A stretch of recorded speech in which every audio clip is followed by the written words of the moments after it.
വിവാദ പണപ്പിരിവ് ശബ്ദ സന്ദേശത്തിൽ മലക്കം മറിഞ്ഞ് ബാർ ഉടമ അനിമോൻ. പണപ്പിരിവ് നടത്തിയത് സംഘടനയുടെ ഓഫീസ് നിർമ്മാണ ഫണ്ടിലേക്കെന്ന വിശദീകരണം.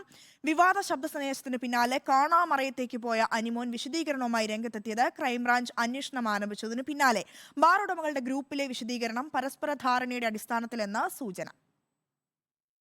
പണപ്പിരിവ് സംബന്ധിച്ച ശബ്ദരേഖ വിവാദമായതിനു പിന്നാലെ ഫോൺ ഓഫ് ചെയ്ത് ഒളിവിൽ പോയ അനിമോൻ 2 ദിവസത്തിനു ശേഷമാണ് ഫോൺ ഓണാക്കി രംഗത്തെത്തിയിരിക്കുന്നത്.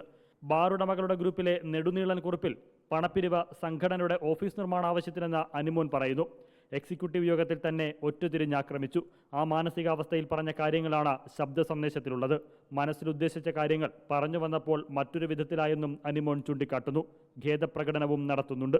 തന്റെ ഓഡിയോ LDFനും സർക്കാരിനുമെതിരെ ആരോപണത്തിന് ഇടയാക്കിയെന്നും അനിമോൻ പറയുന്നു. വിഷയത്തിൽ എക്സൈസ് മന്ത്രിയുടെ പരാതിയിൽ ക്രൈംബ്രാഞ്ച് പ്രാഥമികാന്വേഷണം ആരംഭിച്ചതിന് പിന്നാലെയാണ് അനിമോന്റെ മലക്കം മറിച്ചിൽ. ബാർ ഉടമകൾ തമ്മിലുള്ള ധാരണയുടെ അടിസ്ഥാനത്തിലാണ് അനിമോന്റെ നിലപാട് മാറ്റമെന്നാണ് സൂചന. അതേസമയം വിഷയത്തിൽ ക്രൈംബ്രാഞ്ച് നടപടികൾ നിർണായകമാകും. അനിമോന്റെ മൊഴി ഉൾപ്പെടെ അന്വേഷണ സംഘം രേഖപ്പെടുത്തും. പ്രാഥമിക അന്വേഷണത്തിന് ശേഷമാകും കേസ് രജിസ്റ്റർ ചെയ്യണമോ വേണ്ടയോ എന്നതിൽ ക്രൈംബ്രാഞ്ച് അന്തിമ നിലപാടെടുക്കുക. എന്നാൽ വിഷയത്തിൽ ജുഡീഷ്യൽ അന്വേഷണം ആവശ്യപ്പെട്ട് പ്രതിപക്ഷം രംഗത്തെത്തി.